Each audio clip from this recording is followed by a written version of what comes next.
Sweet Kentucky Fried Fuck. We are barely, fucking barely 1 week into 2021, but believe it or not, we may have already found a contender for worst rock album of the fucking year. Fasten your fucking seatbelts for this one, ladies and gentlemen, because holy shit, this sucks.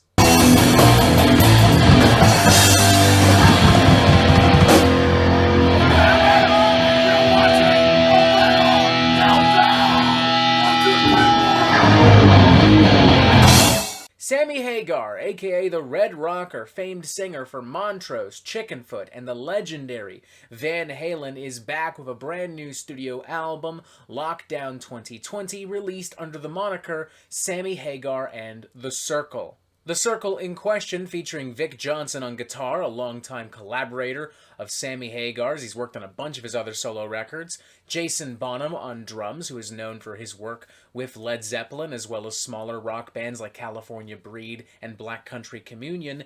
And on bass, another former member of Van Halen, Mr. Michael Anthony himself. There's a lot of fucking rock royalty here for sure, no argument otherwise, but contrary to what some of y'all would like to believe, rock royalty does not immediately equate to rock excellence. Case in point, this album, Lockdown 2020, is about as far away from excellent as I could possibly fucking imagine without literally damaging my brain. Recorded entirely in quarantine, Lockdown 2020 features Sammy Hagar and The Circle putting their own fresh new spin on a variety of classic rock tunes, because apparently every single middle-aged rock and metal musician is just obsessed with recording a cover album as of late.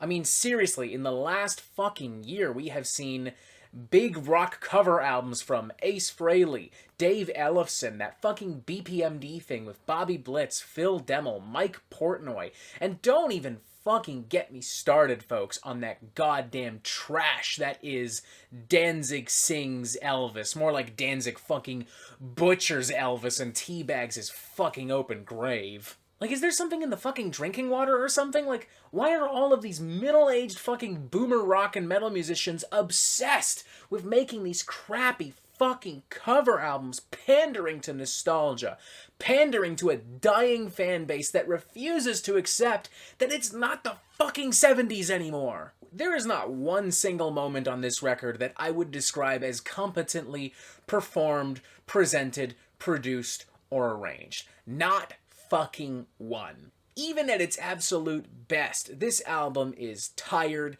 messy, noisy, sloppy, genuinely fucking cheesy, to the point where I genuinely fucking cringe. The whole thing sounds and feels like a below-average cover band rehearsing for their first ever gig. The sound mix here is just piss fucking poor. The bass has no fucking impact. Sammy's vocals are pushed weirdly very far in the back in a lot of the verses and in a lot of the quieter sections, and the guitar tone is sometimes genuinely fucking irritating. It can be so tough and so grainy. If I didn't know any better, I would honestly assume that Vic just literally punched his fucking guitar instead of actually playing the damn thing. And the songs themselves, regardless of whatever Sammy Hagar and The Circle may be telling you, are identical to the original versions, to the point where I can't help but wonder, what was the fucking point? There are no significant improvements made to any of these fucking tracks, and the few subtle changes, the few extremely fucking stupid subtle changes, are all for the worse. Take, for instance, their rendition of Three Little Birds, originally from Bob Marley and the Wailers. This has to be the most fucking white bread fucking reggae rock garbage I've ever heard. Every time I hear this song, I picture a bunch of fat, middle-aged white people dancing like drunken fucking idiots on some shitty fucking Caribbean cruise with Hawaiian t-shirts and endless shitty shrimp cocktails. Oh honey, this was a great idea. I'm having so much fun. Wow, the people live in absolute poverty, but this margarita, oh, so good.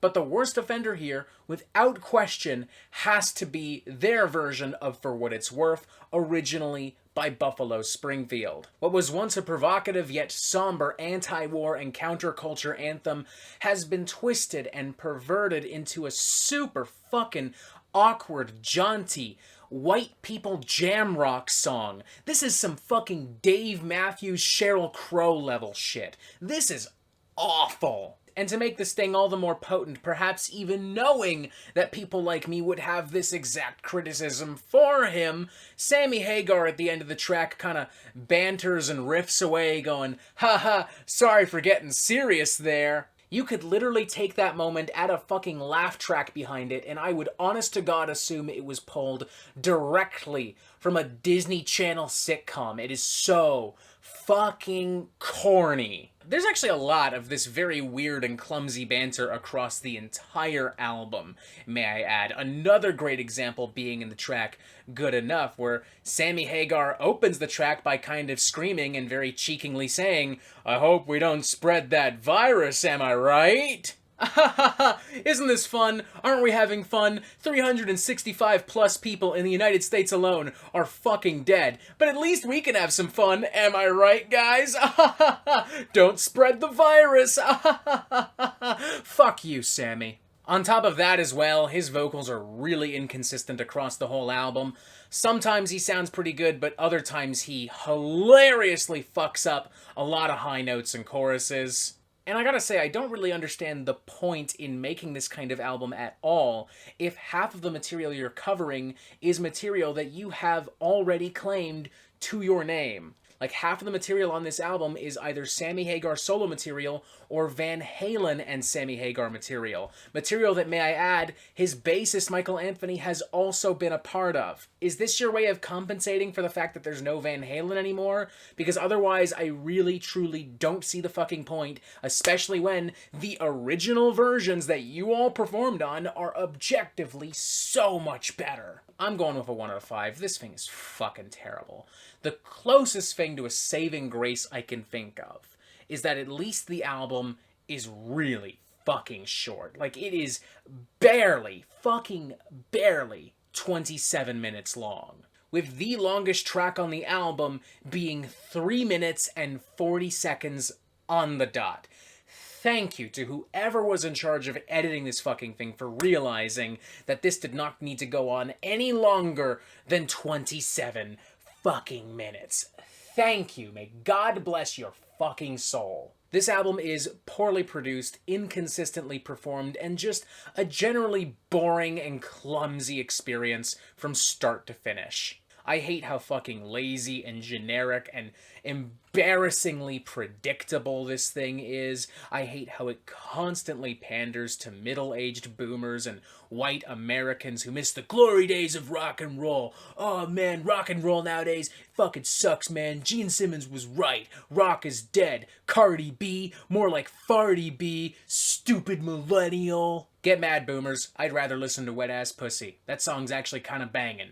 I'd rather listen to that song 11 times in a fucking row than listen to all 11 of these songs ever again. I'm not going to sit here and say this is the worst album of the year because we've only reviewed 3 albums so far, this included, on the Metal Meltdown, so it's not like it has a lot of competition by default, but I do feel comfortable saying that of all of the records that Sammy Hagar has been a part of that I have listened to in my lifetime, this is the one I have enjoyed the fucking least. So 1 out of 5. God, this thing fucking sucks. And that is it for the Metal Meltdown. I'm not an expert, nor do I claim to be. So what do you think? Do you like this album? Do you not like this album? And what do you want to hear from me next? And thank you for watching. Make sure you press subscribe right there so you get updates on the Metal Meltdown fucking immediately. And as always, you have yourself a fantastic fucking day.